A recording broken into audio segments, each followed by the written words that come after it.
जनसंवाद खबर में आपका स्वागत। काको के कड़रुआ पुल के समीप NH 110 पर दो ऑटो में हुई टक्कर, एक महिला की हुई मौत। दरअसल इस वक्त जहानाबाद बिहार शरीफ NH 110 पर काको के कड़रुआ पुल के समीप से बड़ी खबर सामने आ रही है, जहां दो ऑटो के टक्कर में एक महिला की मौत हो गई है। मृतक महिला की पहचान नोन्ही मठिया पर निवासी के रूप में की गई है। इस बाबत मामले की सूचना परिजनों को भी दी गई है।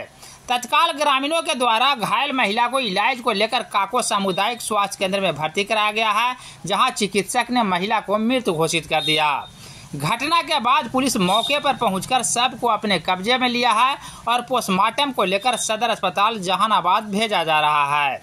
दुर्घटना के संदर्भ में प्रत्यक्षदर्शियों का बताना है कि महिला ऑटो पर सवार होकर काको के तरफ आ रही थी, तभी विपरीत दिशा से जा रही दूसरी ऑटो ने सामने आ रहे ऑटो में टक्कर मार दी, जिसमें सवार महिला सड़क पर जा गिरी और गंभीर रूप से घायल हो गई।